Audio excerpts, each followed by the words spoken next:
Hey. Well,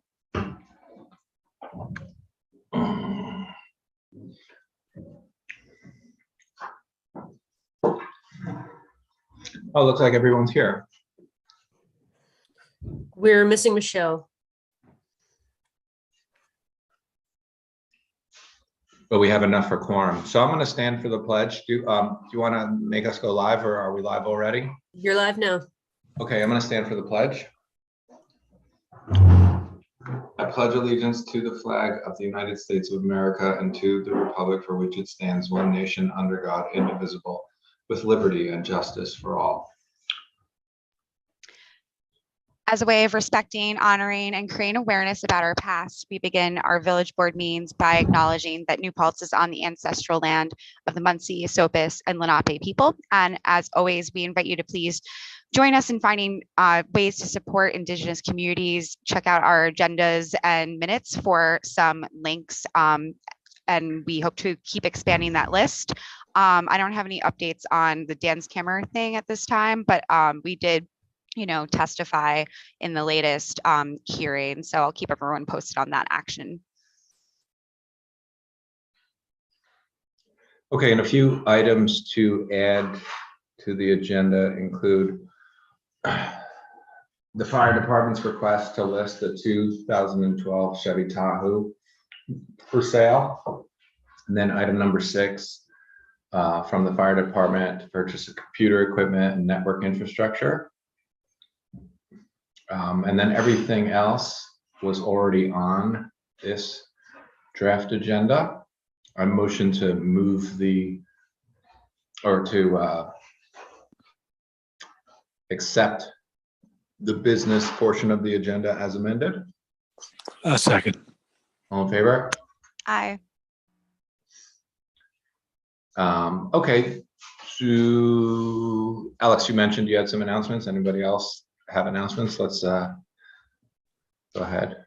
Sure. One announcement I have is the monthly virtual Narcan training is taking place this Friday, February 25th from 1 p.m. until 2 p.m. There is a requirement to register for this kind of Narcan training. So you can do that over at opioidpreventionnp.org to register. And you just need to do that by 11 a.m. on Friday, the 25th. And you can, get your Narcan for that. There was a training today too, but that passed. Also a reminder that the free food fridge is a resource we have over at 25 Platicle Avenue, AKA Village Hall. Thanks to Millions of Butterflies. Hours of operation are 7 to 7 every day. For the rules on how to donate and how to interact with that space, you can check out the Millions of Butterflies website, millionsofbutterflies.org/free-food-fridge. But if you just Google it, you'll find it. And that info is also at the free food fridge. And please keep spreading the word because I keep running into people who just heard about it. And I'm glad they're hearing about it, but I want everyone to know. So please help us spread that word. The next Repair Cafe is coming up in March 19th, 10 a.m. to 2 p.m. at the Methodist Church on Main Street. We'll keep announcing these as one of our climate smart, task force items. So put that on your calendar if it's not already. And then one final announcement for me, mark your calendars for March 30th, 7 p.m. I'm organizing another Tense Rights Clinic with Legal Services of the Hudson Valley and the SUNY New Paltz chapter of the New York Public Interest Research Group. And we'll be getting information out about ways to join that both in person and virtually. So we're hoping to keep having legal clinics like that available, as much as possible. So stay tuned, March 30th. Great. Any other announcements from village board members? Okay, moving on, we have a couple of public hearings open. I would be comfortable if we close these public hearings just to make sure that our agendas are as intuitive as possible, because our intention, as we discussed in the past, was to see what's going on across the state with litigation, or if Albany makes changes, and then to revisit these draft laws. Yeah, I'm still working on my task list on that. So, I'm comfortable also taking these off. Okay, I'm going to motion to close both public hearings. I'm Second. assuming there's no one here at this meeting or since our last meetings have submitted public comment for either of these. Nobody new here. Okay, a motion to close each of these public hearings. Second. All in favor? Aye. Aye. And did we receive any other public comments? And I'm assuming Terrence is only here to listen. We just had one more person join the conversation. But no, there's nothing been an email. Okay. Then moving to the consent agenda. Before I motion to move that consent agenda, so item number G, we're going to go ahead and purchase an excavator. And I've been working closely with our treasurer, Nancy, and with Joe Granary in particular from our Public Works Department about identifying which piece of equipment to buy and when to buy it. And we're going to be able to find funds in this current budget before we enter into a new budget starting June 1.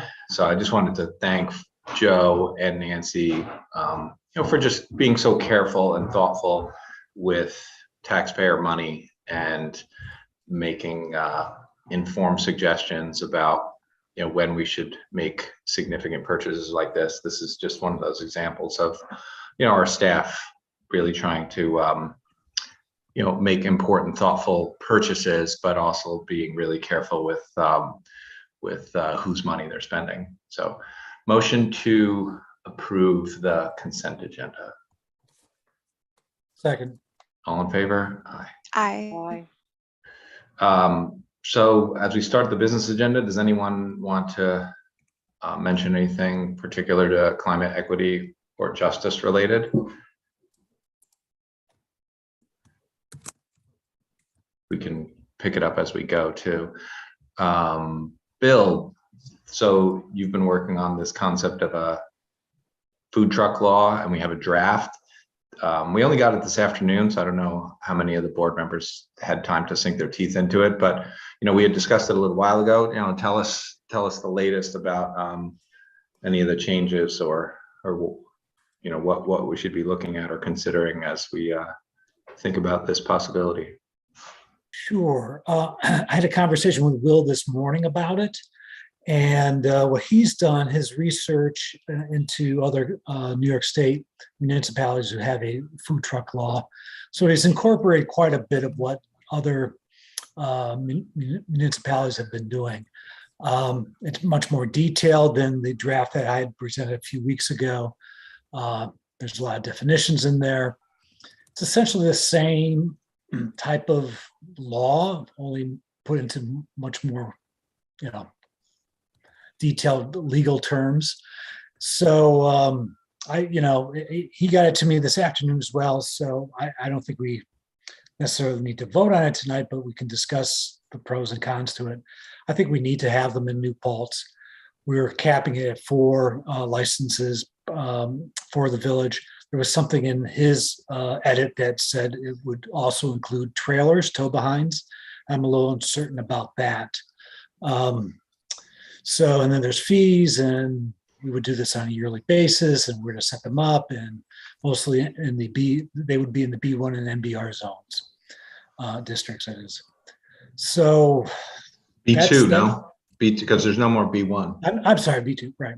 So that's the essence of it. I think the board was pretty leaning favorably towards having food trucks in New Paltz. People I've spoken with over the last few weeks since got the conversation going were really very excited about it. I talked to the town supervisor, Neil Patez, about it. He's thinking about perhaps doing it up there as well, or over there as well. Okay, so let's put it on our next agenda, and in preparation for that meeting, we'll all take some time and read this draft and return with some questions. Yeah, do we need to continue public hearing on it? Well, there is no public hearing on the food truck law. We would set a public hearing once we have a draft that we want the public to consider. Is this draft not at that point yet, or you want to wait? I haven't read it. Yeah, okay, all right. I don't know if anyone else has. I only got a chance to skim it since I got home an hour ago. I think we keep putting things in different formats. So we should make sure it's such a silly thing, but we should just make sure whatever format it's in is what our office needs it in, just to make that easier too. So that we're all always working off the same version. Like, the cover page and stuff like that. But Yeah, I yeah, ran into a situation today where I think we need to put timestamps on the front page, because it gets rather confusing when you go from version to version. Well, it's Google Docs, so by definition, there's a timestamp. I don't know how to find that. Maybe it can be instructed how to do that, but it should be printed on the very top.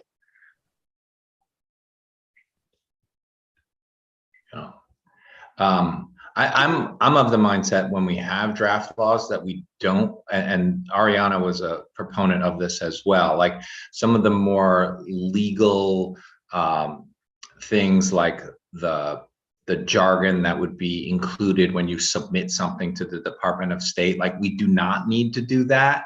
I feel like if anything, it's superfluous. I think what we should do, I think to Alex's point, we should be careful about the format so that, whatever sections there are, subsections, that it works with the way our code works. But the meat of whatever we're considering is really what matters. And then once we're done, then we can have attorneys or our clerks take that content and include it in a format that's then appropriate for the Department of State and for ECode 360. But I like the idea of, like, let's just focus on the words and the format, but the cover letter and that other stuff, I feel like our attorneys enjoy including that, but to me, I feel like it's just distracting. I'd rather just read what's in the law as opposed to that other stuff that can just be added later. yeah, I think that was kind of where we had left just things in general as a board, with a couple different discussions before. Did anyone get a chance to read it? Like, is there anything that we can talk about it? Just because I have a question, but I could ask it next time. No, I'm curious. read it. Well, yeah, if you guys want to discuss anything or have some questions, I think it's good. It'll encourage the rest of us to read it and then be mindful of your question while we read. So throw your questions out there. Oh yeah, Bill, I was just, and there's no reason for the question, but I just wonder, are you like for food truck permits in a calendar year? Is that what we should be going with because it was highlighted? Or is that what the norm is? Or Yeah, or sure. do you have feelings about it? Because I don't have any feelings about it. I just had questions. Yeah, sure. Where did the number come from? Right. Typically, and not in all cases, it's a yearly thing, calendar year. January 1 through December 31st just makes it nice and tidy, easier to deal with. Typically what happens is there's a call for proposals, if you will, or a lottery that's conducted at the end of the year. And then that's done, say, on New Year's Day or the second day of the year, business year. Names are drawn and those people are chosen to receive the license. Cool.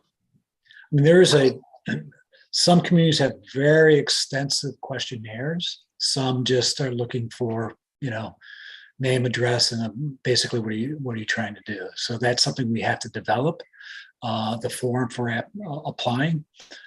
So we'll probably do something in between,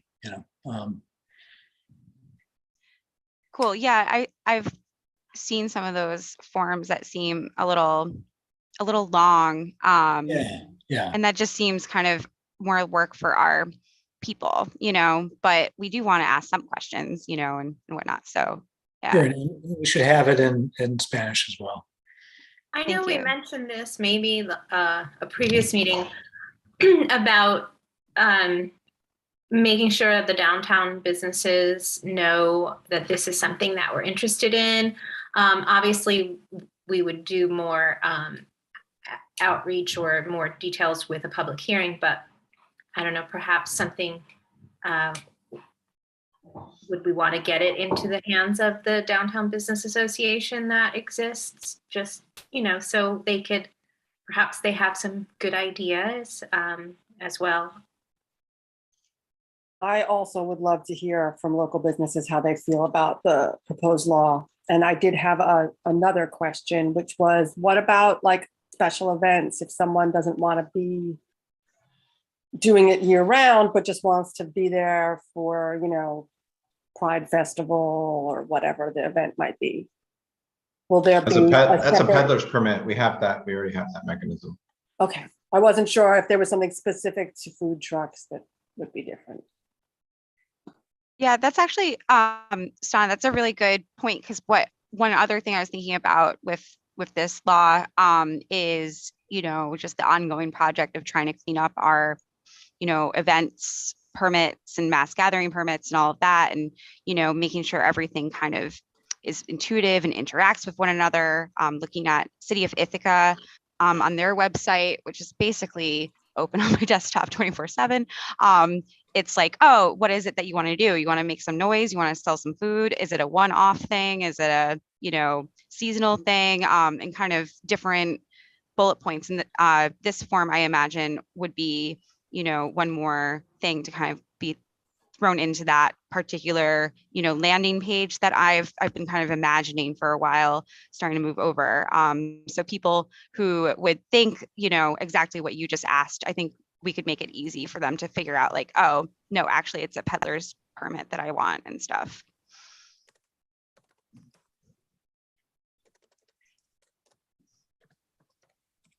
Well, I look forward to reading the draft. Thank you for working on this.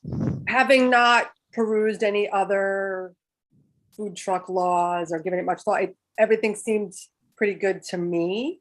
I didn't, I felt like, we covered insurance and making sure everything was safe and the like. I am curious. I mean, we don't have an amount for how much the permit would cost. I think that makes sense because it would change from year to year. But I'd be curious, like what kind of numbers we were talking about.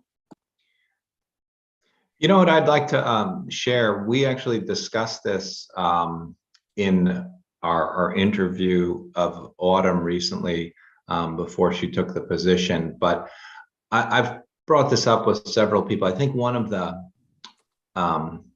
valuable functions that we have with ECode 360 is its search function. Like if you go into the village's code or the town's code and you're like parking, snow, roller skates, whatever it is, like you enter that word and you'll see any laws that are related to that law. And when I was at the New York Conference of Mayors legislative session recently, I was talking with the folks from ECode 360 and I said how I enjoy using that function.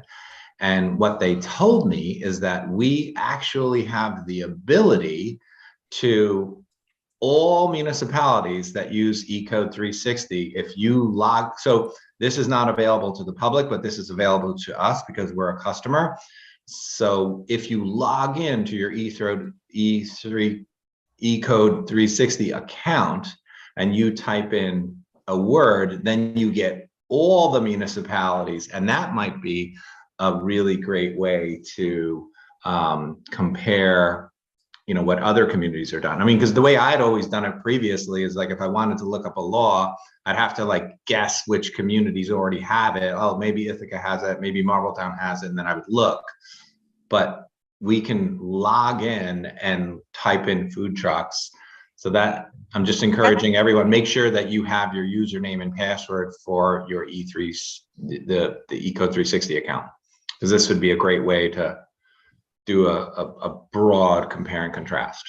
Wow. I will volunteer myself if anyone needs help with that. It's been my favorite thing since getting elected is having that login, because you can, I have bookmarked like certain municipalities that are also like SUNY host communities, others that have kind of like tourist type main streets and other just similarities and stuff. And just kind of, I can walk you through it some other time, but you can kind of star your go-to ones that you like to compare and contrast for like every word. And roller skate doesn't come up, by the way, Tim. Really? You looked in the village code, it doesn't come up at all? It doesn't come up. Huh. Okay, so we'll all do some homework and then revisit this draft at the next meeting. So on our agenda, we had a discussion regarding the unreasonable rent increase law. I feel like we covered that at the meeting 2 meetings ago. I don't know that there's really a new update. I think it's important that we see the deliberations that are going on in Albany right now with a statewide version of a good cause law, which includes reference to unconscionable rent increases. But I think that's really where we're at as far as that topic, unless anyone wanted to add something. Then I'm gonna jump to the next item, which I added to this agenda. Just wanted to begin the budget season discussion by just highlighting the draft that we've worked on for the 22-23 budget. So that would start on June 1. And this would be, this is just a proposal. So the way this works is that at our next meeting, we would set a public hearing for the community to opine on whatever draft budget we adopt. So all I'm doing tonight is giving you like a 50,000 foot high overview of the proposal. And then once we have a public hearing, also the board can also make changes to the budget. So, what we have right now is just a loose concept of where we might end up. Clearly we can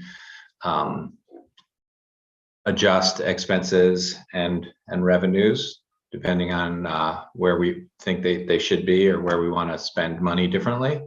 But right now, what we are proposing, so Nancy has done a great deal of legwork and has kept myself in the loop, and we've worked carefully with our department heads to come up with this proposal. But this would be the 7th year in a row of not having a tax increase in the village of New Paltz. And the plan would be, as I mentioned, that we would take action at our next meeting on March 9th to set a public hearing that would either be on March 23rd or April 13th. So just in terms of what's driving this budget, I just looked at some big picture expenses and revenue changes. So it's really fascinating to me how much we spend on healthcare. That was my takeaway too. Yeah, so that healthcare expense will go up by $52,000, and it's going to be driven by rate increases, as well as we have 3 staff who are shifting from individual plans to family plans, and we want our staff and their families to be insured. But a family plan costs $33,164 per year. An individual plan costs $14,353 per year.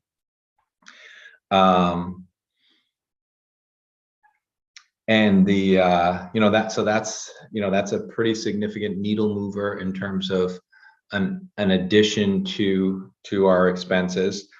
The other large expense will include paying for our new fire station at the corner of Putt and Henry W.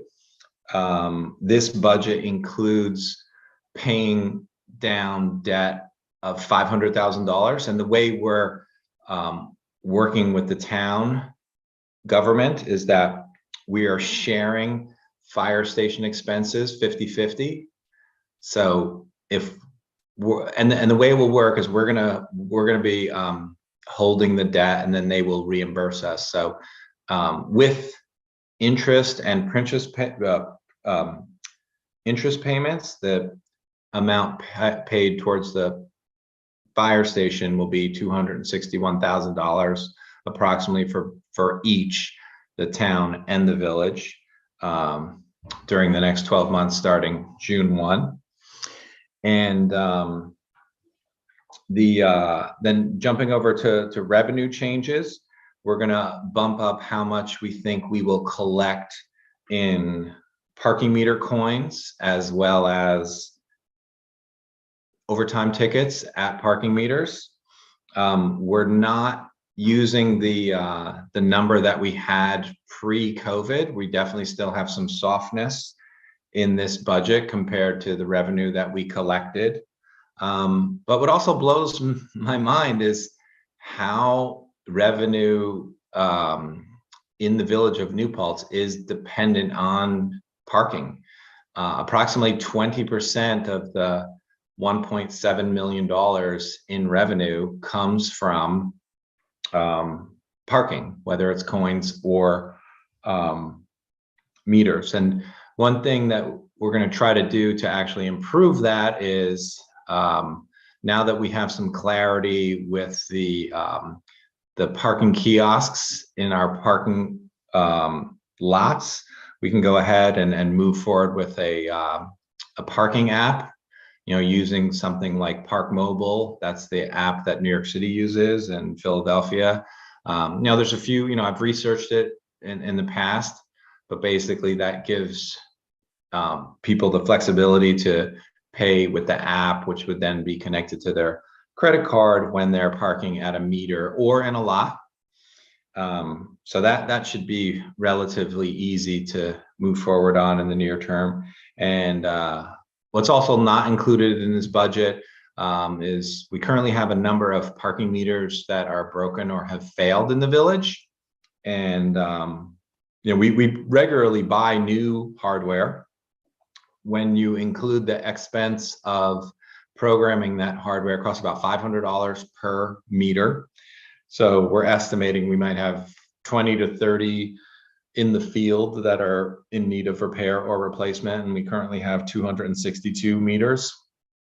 So that should also help with that revenue picture. But we tie parking revenue to commerce. It's basically in lieu of the fact that we do not participate in any direct payment of sales tax, from the county and New York State. And I think that's really it as far as, highlighting the big changes in this budget. Folks regularly ask, why do we have parking at all? I recently had a meeting with several of the downtown businesses, and they think the rotation of spots is very valuable to their businesses, because otherwise, if you don't have cars rotating, cars just park for a very long time, and that's hard for their customers. But we would love not to have parking. We would love not to give tickets to people so they don't come and yell at our staff. It's really unpleasant. But the numbers don't lie. I mean, if I look at all of the expenses we pay in terms of personnel and admin, it's probably about $115,000 per year in terms of how much we spend on parking. So if you're spending about $115,000 a year to gross $350,000, we make money by doing parking enforcement. And pre-COVID, that number was not 350, it was actually 520. So we're still soft. But I think some of those other revenue generators like new hardware and an app might help with some of that softness. But I think that's basically what I wanted to highlight as far as this general fund. So 7th year in a row, no tax increase for the village of New Paltz. Importantly, this does include 3% raises for all non-union staff. So what we tried to do is mirror the union contract where our union employees receive 3% raises. And that 3% raise includes a 3% raise for the non-union staff as well as the mayor's position. And this budget also includes a increase for trustees. So a trustee would have been receiving $7,000 before this budget, and this proposal includes an increase of $500 to $7,500. And the deputy mayor position would also receive an increase of $500, so from $8,000 to $8,500. And then at the next meeting, we can review any questions you might have and provide some additional detail about the water and sewer funds and rate increases that we are considering, particularly for the water fund, just so that we can service that and also just manage the capital projects and the reimbursement schedules that we're beholden to. So any questions on the tentative budget? Yeah, just quickly, Tim, and maybe I missed it. What's the breakdown between parking meter revenue and fines? Coins, and when I say coins, I'm including the Yeah. credit card revenue. We're Sure. budgeting 170K, and then tickets we're budgeting 180K. And curiously, it's always been pretty close in terms of coins versus tickets. And we have very inexpensive relative to other area communities. We charge 50 cents an hour to park at the meters, $1 an hour at the parking kiosks, and then our tickets are $20 per violation, and then they escalate to $30 for late payment, but they start at higher amounts and escalate more significantly for other area communities. I just wanted to add too to the parking and the revenue we receive from it, and its importance in just maintaining those spots and maintaining with plowing and just the basic maintenance of those parking spots and the importance of that. So yeah, I think a lot of people think, oh, you just have tickets to make money, and it also goes directly back to maintaining those spots so there are spots for people to park.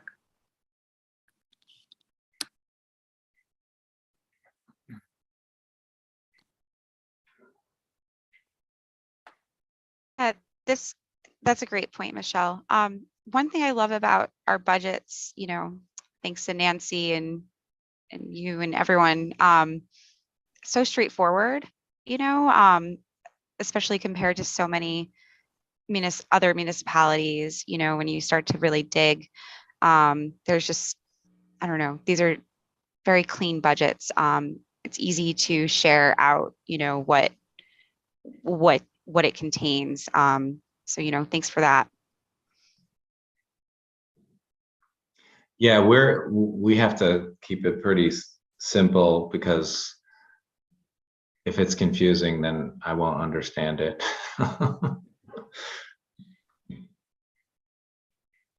Oh, another, I think, important point. So this budget includes using $184,000 of fund balance.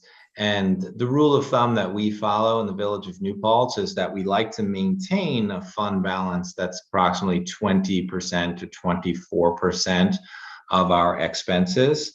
So if our expenses are in the, plus $3 million range, we want to have 20 to 24% of $3 million. So this budget includes a dip into that fund balance so that we can offer a 0% change to last year. However, we're being relatively conservative because we have March, April, May, 3 months left. And when we look at a slice in time of how much money we have spent versus how much money we've received right now, we are up about $500,000. Our anticipation is that we will finish the year having spent $200,000 less than we budgeted compared to revenues. So what that means is that we would, even though we're budgeting using the $184,000, we would actually not have to dip into our fund balance, and we would be able to maintain the amount that we have in there as far as cash, maintaining that goal of 20 to 24% of expenses.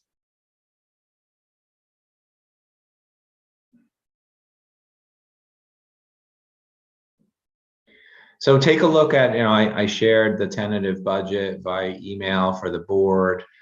So take a look, call Nancy, call me, come up with questions, and then we can talk about it at the March 9th meeting. And then we'll, at that meeting, also plan on setting a public hearing to ask the community to comment on the proposal as well.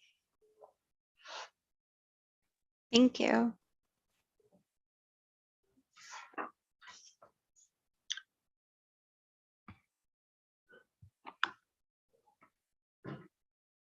Okay.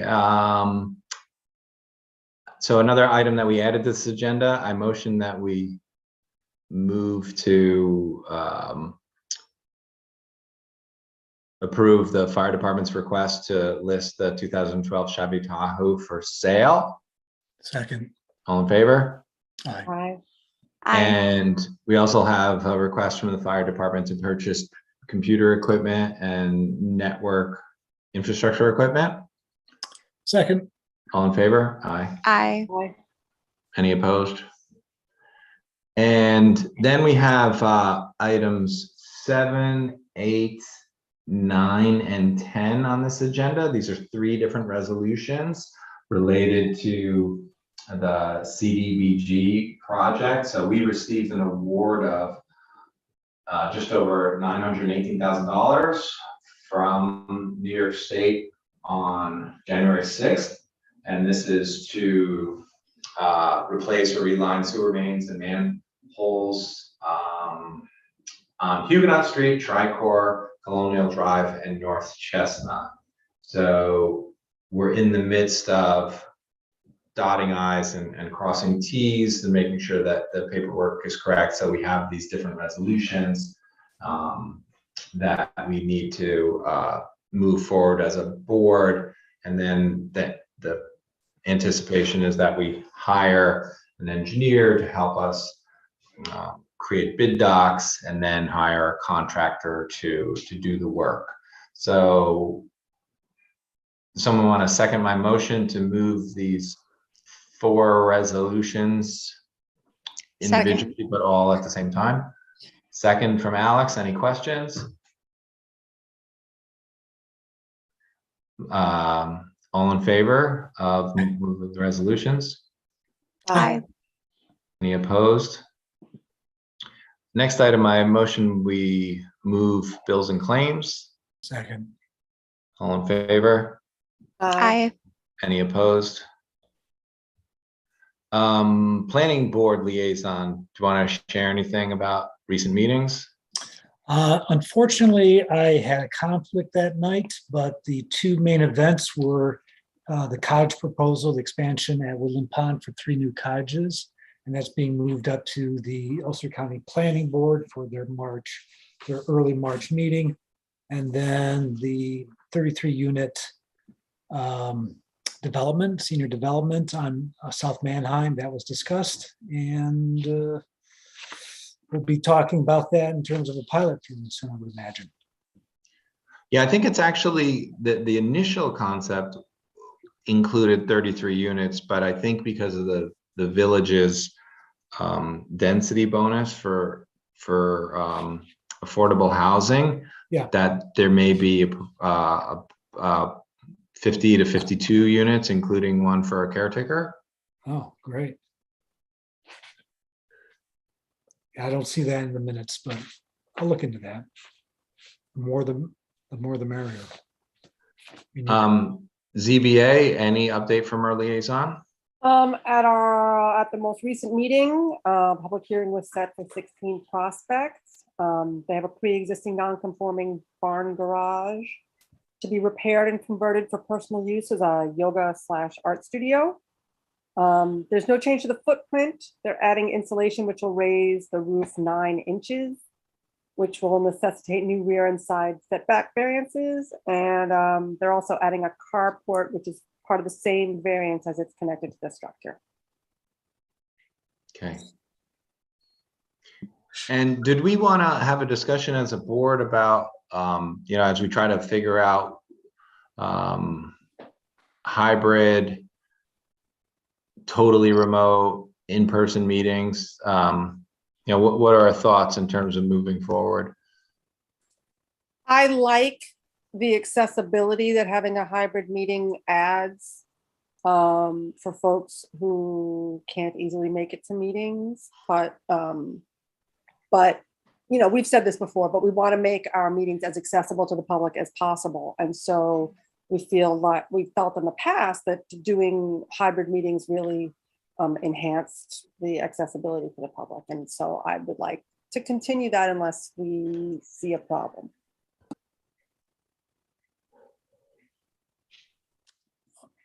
Were you going to say something, Alex? Sorry.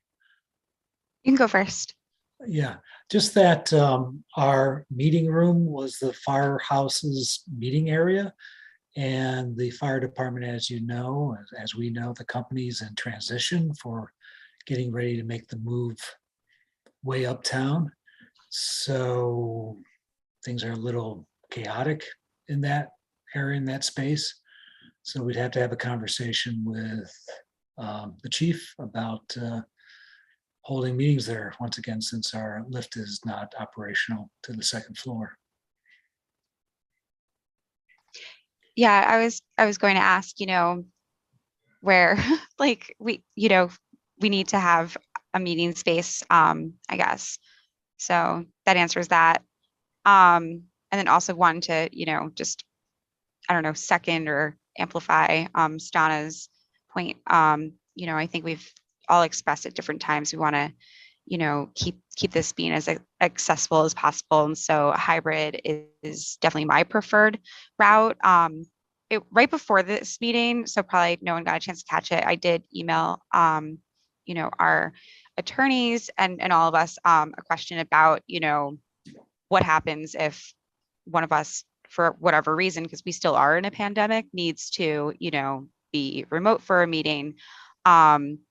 And it looks like, the same rules, pre-pandemic will be applying, if it's a location that's accessible to the public, then it's fine and it's noticed, but that doesn't kind of address that situation of, if you had like an incident at work that leads you to feel like you have to isolate until you get, a PCR test back or something like that, or, something with a kid in school or whatever. So, Alex, my understanding is that it's not that the location has to be, I guess it does have to be accessible. The heavier lift is just that you have to disclose where the location is, and then it needs to be notified in a timely manner too. So it can't be like I show up to the board meeting via Zoom and say, well, I'm just telling you guys now that I'm actually in Florida. Like I can be in Florida, but only if we have disclosed that to the public with appropriate notice.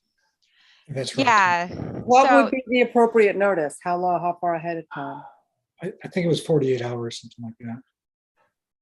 yeah, so I think you know, in the scenario that I'm talking about, I think what would need to happen is all of us just communicate and make sure there is a quorum live in person. And, you know, if one of us tunes in, we probably won't be counted, you know, technically.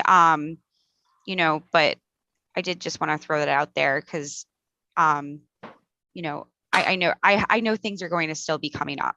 Hopefully not, you know, but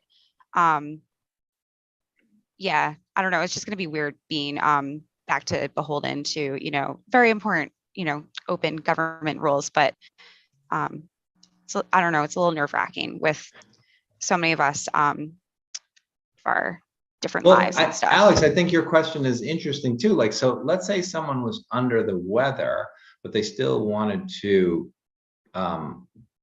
keep their eye on what was going on in the meeting. I like the idea of then even that board member still watching the movie using Zoom.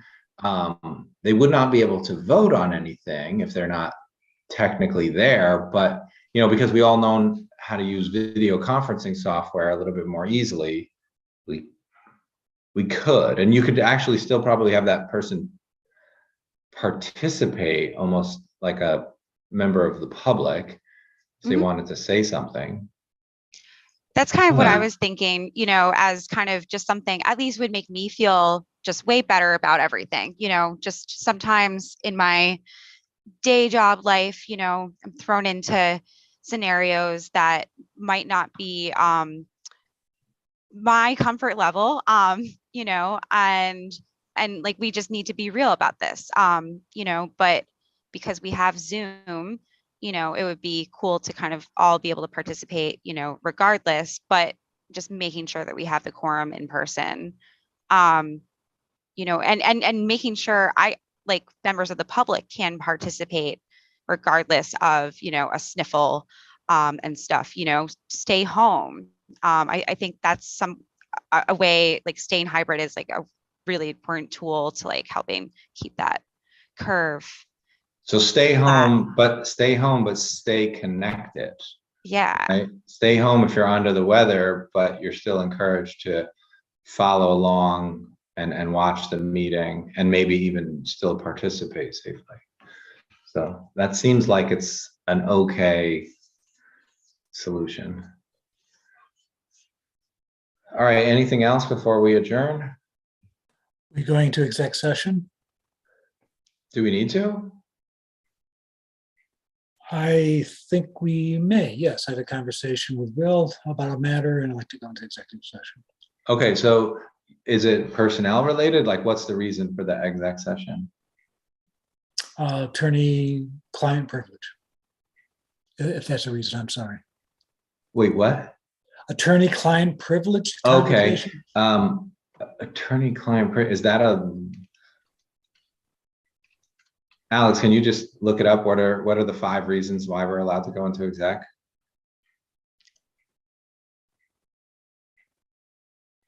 Yes. Here. It's in this Department of State doc that I have open.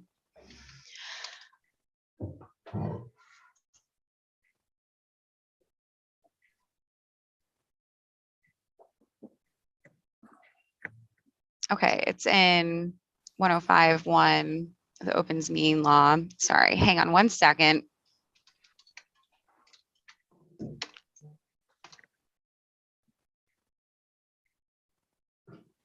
Public officers section, come on.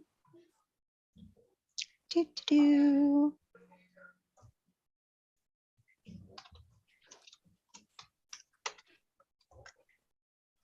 Here's my list.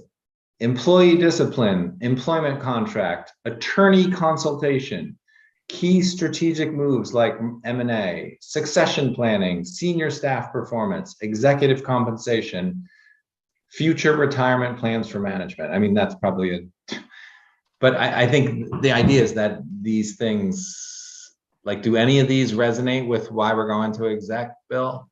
Attorney consultation, Is our attorney joining us? not at the moment. Okay, so you're gonna relay.